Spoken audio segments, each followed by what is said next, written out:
Olá, meu amigo, minha amiga. Você que nos acompanha sempre aqui no nosso Portal do José, certamente já me viu dizer muitas vezes, desde quando nós criamos o nosso Portal do José, alguns meses após a chegada do inelegível à presidência da República, que assim que ele perdesse o poder, não fosse mais presidente e perdesse as imunidades que são conferidas ao cargo de presidente da República, que ele iria para a cadeia e levaria uma série de criaturas da sua Orcrim, inclusive generais. Nossa, o que chovia de comentário aqui no nosso Portal do José, comentários vindo aí desse mundo bolsonarista, até do nosso campo progressista, dizendo que isso nunca aconteceria, que general nunca iria para a cadeia, que ele nunca iria ser preso, enfim. E que eu estava torcendo ou fazendo exercício de adivinhação. Bom, torcida sempre foi, porque nós sempre torcemos para que a justiça prevaleça sobre o crime, sobre a bandidagem, os delinquentes. E isso era sempre uma torcida que estava junta com uma análise racional das coisas que estavam acontecendo. Era só ver o comportamento da Orcrim de Bolsonaro e dele próprio, ver que vários comportamentos se encaixavam dentro daquilo que o Código Penal define como crime.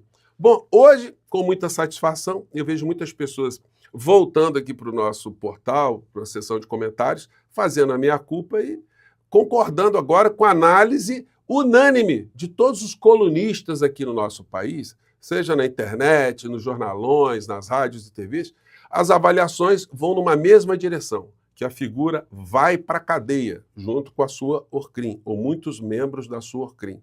Isso só não acontecerá diante de alguns fenômenos.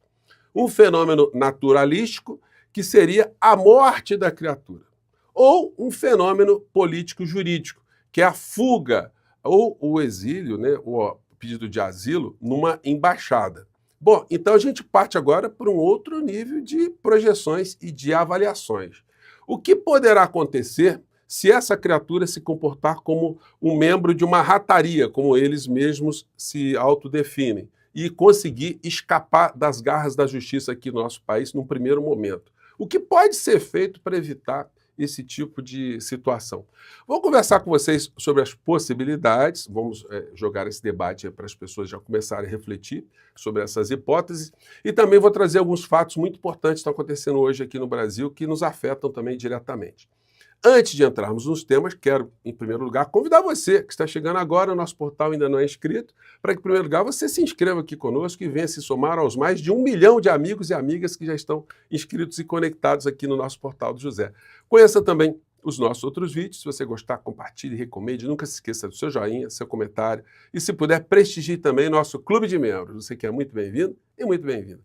Gente, eu começo aqui com a coluna do Hélio Gaspari, que está sendo debatida pelos outros colunistas, as pessoas da internet, que afirma isso aqui.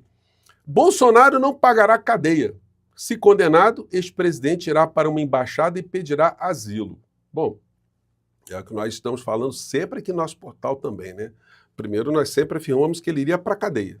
Em segundo lugar, que ele iria fugir. O nosso portal aqui talvez tenha sido o primeiro que falou na cadeia e o primeiro que falou na fuga. Agora vamos começar a falar nas hipóteses, uma possível pós-fuga, né?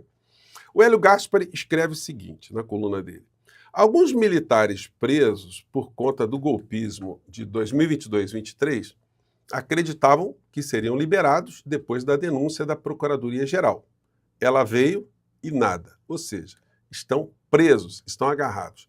E aí o Hélio Gaspari discorre aqui, ele tem muito conhecimento, né, sobre o tema e escreve o seguinte: se for condenado, Jair Bolsonaro não pagará um só dia de cadeia, irá para uma embaixada e pedirá asilo diplomático. Bom, como eu sempre afirmei aqui, a figura é covarde. Ele vai tentar fugir, vai deixar toda a turma da Orcrim para trás.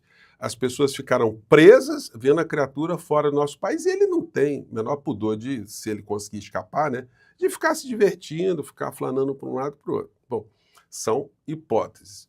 Em fevereiro de 2024, ele já dormiu uma noite na Embaixada da Hungria, mas não pediu asilo. Se pedisse, corria o risco de ficar lá por algum tempo, até que o governo brasileiro lhe concedesse um generoso salvo-conduto, pois a Hungria, como os Estados Unidos, não é signatária da Convenção de Havana de 1928, que regula o asilo diplomático. O que ele está querendo dizer para a gente? Que o Bolsonaro poderia ir para uma embaixada da Hungria, Mas a Hungria, e assim como a Embaixada dos Estados Unidos, são países que não assinaram um protocolo, um Tratado de Havana de 1928, que cuida de asilo político. E não dando, nessas hipóteses, a possibilidade de alguém que foi para dentro de uma embaixada ter um salvo-conduto, por exemplo, até um aeroporto. No trajeto que estivesse fora da embaixada, ele poderia ser preso. Bom, nem os Estados Unidos, nem a Hungria têm esse tipo de acordo com o Brasil. Então, tecnicamente, a Polícia Federal poderia interceptar os veículos que estivessem levando a criatura para o aeroporto. Só que, politicamente, o Brasil não vai fazer isso. Então, se ele conseguir entrar numa embaixada, ele vai conseguir ir para o aeroporto e vai sair do nosso país. Mas aí vem o segundo tempo. O Brasil tem tratado de extradição com a Hungria, com os Estados Unidos, e uma outra hipótese que o Hélio Gaspari aponta aqui seria ele para a Argentina também. O Brasil tem tratado de extradição com a Argentina. Então, o Bolsonaro seria condenado aqui no Brasil, eu tenho certeza que as penas seriam até maiores, né, diante desse comportamento parecido com o de um roedor em fuga, em desespero, e aí ele ficaria condenado a viver fora do nosso país para todo o sempre. Ele certamente tentaria fazer muito barulho lá fora, mas correria o risco de ser preso fora do território brasileiro e ser extraditado para o Brasil para cumprir pena aqui, que seria mais uma situação humilhante. Basta ter uma mudança de governo fora do governo que estivesse abrigando a criatura, uma orientação política, e esse processo pudesse andar e pudesse remetê-lo junto com outros membros da Orcrim aqui para o nosso país. Segue o Hélio Gaspari para finalizar. Se resolver ir para a Embaixada da Argentina, a concessão do asilo é certa e o salvo-conduto não deverá demorar. O asilo diplomático é uma especiaria latino-americana e pode ser concedido ao cidadão que entra numa embaixada de país signatário da Convenção e se declara perseguido político. Bom, é o que o Hélio Gaspari está levantando, mas é o que todo mundo já sabe. A criatura não terá o mínimo de hombridade de responder pelos crimes que cometeu. O filhote dele está se tremendo de medo e fica torcendo e conspirando contra o Brasil lá fora. Hoje ele publicou um vídeo com o seguinte título: comprovado, Moraes e seus amigos não sabem lidar com Trump Road, com o mundo de Trump, né? E aí ele faz uma chacota. Ele faz chacota, mas tá fora do Brasil, vocês né? acham que o julgamento do Bolsonaro ele é político ou ele é técnico-jurídico? É claro que é político. A lawfare que o Bolsonaro enfrentou. Aí o Dudu Bananinha, ele diz, olha, perseguição política. O discurso vai ser o de descredibilizar o Poder Judiciário e as decisões do Poder Judiciário, porque isso deixaria o covarde, o rato fujão, numa condição de alguma legitimidade junto às pessoas da sua seita, né? Olha, estou fugindo porque estou sendo perseguido, né? E ele vai. Por exemplo, contra algum ato que venha dos Estados Unidos, isso daí, como a gente fala aqui no Trump World, né, no mundo do Trump, é tão jurídico e legal. Então ele acha que ele continua achando que o papai Trump, o titio Trump, intimidará qualquer tipo de decisão do Poder Judiciário. Então, ele que volte para cá, porque ele não voltou ainda, né? O Dudu Bananinha está fora do Brasil. Ele está esperando a PGR dizer algo sobre o passaporte dele, e a PGR ainda não disse. Bom, e não tem um prazo fixo para falar sobre isso, né? A PGR pode pedir várias prorrogações. Então a figura está nessa tensão, está fugindo do nosso país. O papai dele está em desespero aqui. Ontem, quando chegou no aeroporto, eu mostrei a cena em que ele diz revelar segredos de Estado brasileiros para a turma do Trump, assim como ele falou, portanto, o que seria capitulado no Código Penal Militar como um crime de traição, um crime de espionagem, cuja sanção mais grave é de fuzilamento, é a pena de morte. Bom, mas como o Brasil ainda não está em conflito com os Estados Unidos, esperamos que isso nunca aconteça. Se acontecer, pelo menos vai acontecer isso. A criatura vai ser presa, vai ser mandada para o paredão, pelotão de fuzilamento. É como está no Código Penal Militar brasileiro hoje. É sempre bom sublinhar o seguinte: em tempos de paz, a Constituição brasileira não permite a aplicação da pena de morte. A exceção é se o Brasil estiver em estado de guerra com outra nação. Aí a pena de morte pode ser praticada. Mas a figura está desesperada. Chegou ontem no aeroporto, parecendo um siri perdido, né? Procurando a Globo, né? Todo mundo aí? A Globo daí tá vendo? Não? A Globo tá aí? Não. A Globo não tá aí? Ah, não. Então, gente, é um demente mesmo, né?